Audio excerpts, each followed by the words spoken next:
That may be the greatest catch I've ever seen in my life.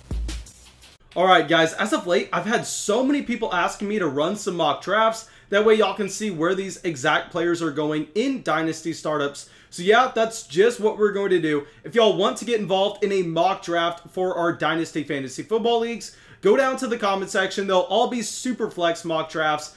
Click that link, join our fantasy group chat. I'm sure the majority of y'all are already there. But yeah, I'm going to be trying to run probably 5 mock drafts a month, really tracking these ADPs, tracking these values. It will also give me good content that I can make in videos for y'all, saying my favorite values at each and every round, the guys that I'm targeting, the guys that I am trying to avoid. So yeah, make sure you are in that fantasy football group chat, completely free. Go down there, join. And also, while you're down there, let me know what you want to see in our next video. In this video, I'm going to be talking about 5 quarterbacks to target at the end of your Dynasty SUPERFLEX draft. Yeah, let's just get into it. Let's stop wasting so much time.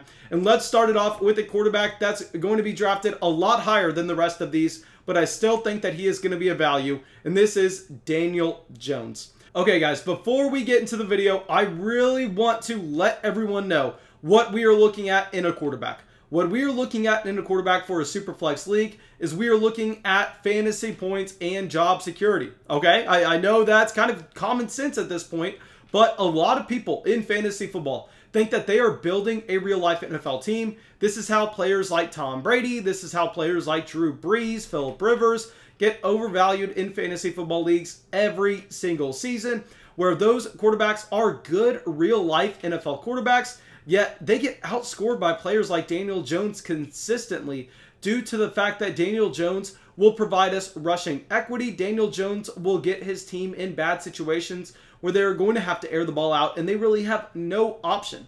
So guys, what we are looking at is we are looking at a quarterback that was selected in the top 10 of the NFL draft, playing on a New York Giants offense that is not going to be in the range of the 2021 NFL draft to be able to draft a Daniel Jones replacement.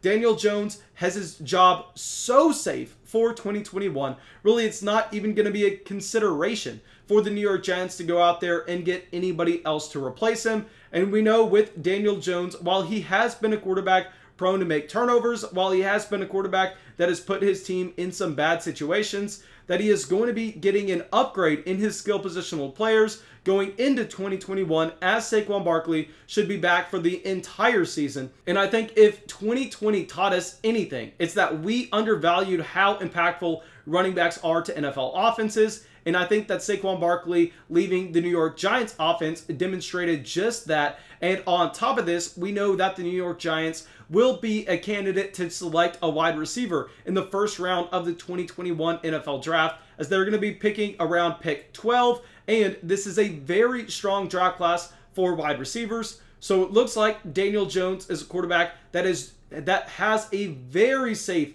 quarterback job going into next season. On top of that, it looks like he's going to be getting the best running back in the entire NFL back in his backfield, and it looks like he could be getting an upgrade at the wide receiver spot. Daniel Jones, while he may not be a good real-life NFL quarterback, I think because of that, he's a fantastic value in Dynasty startups. All right, so now our next quarterback, someone that I have been so low on the past 2 seasons, Dwayne Haskins. Okay, guys, with Dwayne Haskins, the reason that I am including him in this video is I think so many people are ready to look at him as the next Josh Rosen. I mean, they are looking at him as a quarterback that is going to be out of the NFL a year from now. But if you look at this Washington football team scenario, I mean, right now, yes, they have Alex Smith at quarterback. Yes, Alex Smith was playing over Dwayne Haskins earlier this season, but who knows how long that's going to last. Alex Smith just suffered another injury. Looks like Dwayne Haskins is taking over as the starting quarterback for the Washington football team. And while I did not like him coming into the NFL, while he does not provide us much rushing equity in this offense, I think that based on him still being on that rookie contract, based on him still being on the roster, even if they decide to bring in a quarterback through free agency this upcoming season, because they're not going to be in a range to select anybody with pedigree because of their record so far this season. I mean, it looks like Dwayne Haskins is at the very worst going to find himself in a quarterback battle where if that job is 50-50 to be his, I think based on the fact that everybody in the Dynasty fantasy football community at this point has completely given up on Dwayne Haskins. Looking at him as a Josh Rosen, he could be a value, even though historically this has been a quarterback that I really don't like. If he ends up with the starting job going into 2021, he is a player that I'll be looking to sell high, but I think this is a perfect scenario where you can buy him for a penny. What you actually do is you don't send out an offer straight up for Dwayne Haskins. If you're in an existing league, what you do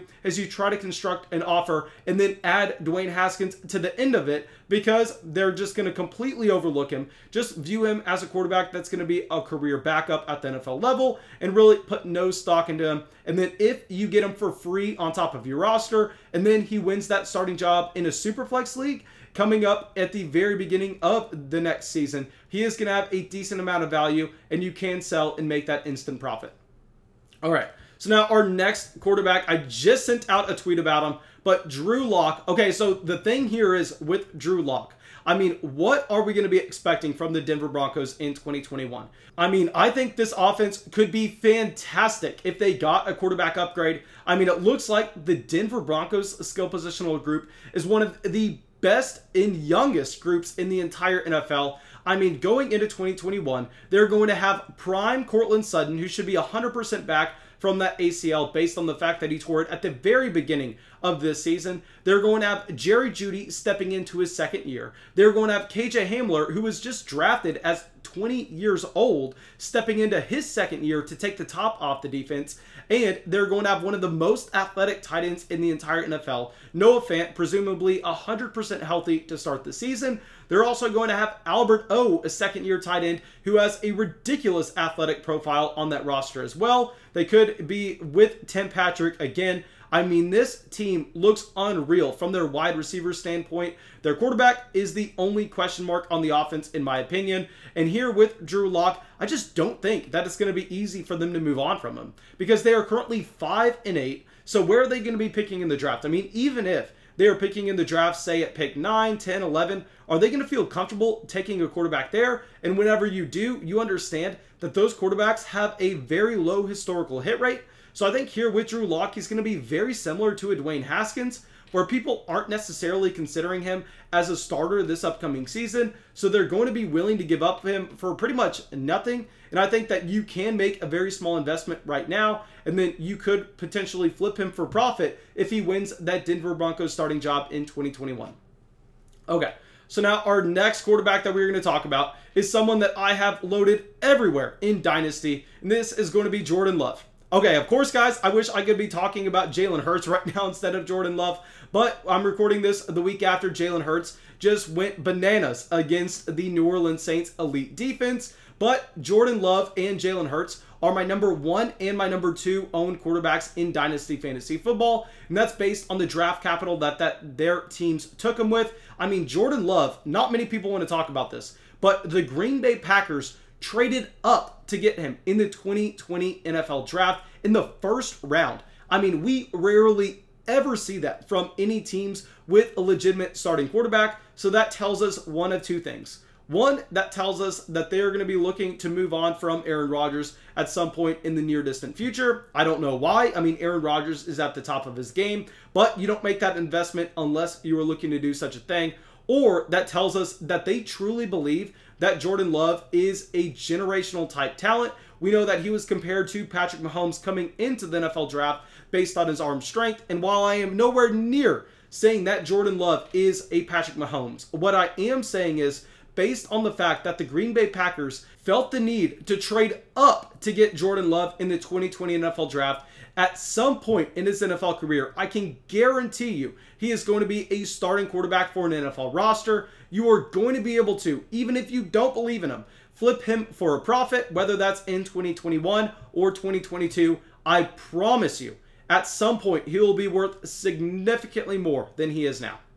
Okay, so now our last quarterback that we are going to talk about is someone that I wanted to stash this past offseason, but people were just higher on him than I was, Jameis Winston. Okay, with Jameis Winston, guys, I am viewing Winston as a quarterback that is never going to be a stable quarterback on an NFL franchise. I don't think he has any shot to be the New Orleans Saints starting quarterback for the next 5 seasons. I mean, that is completely out the window.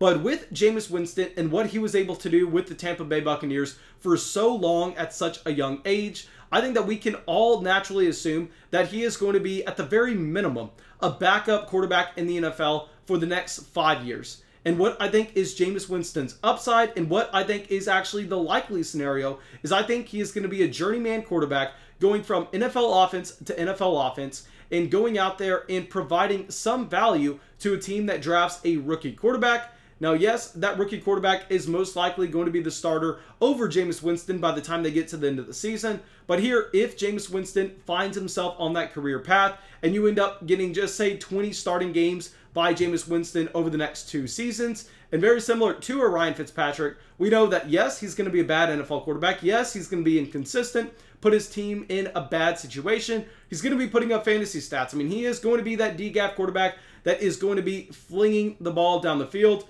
So here with Jameis Winston, I think that we just have to view him as someone that, yes, is never going to be that consistent player for us, but can provide us a ton of spot starts over the next few seasons.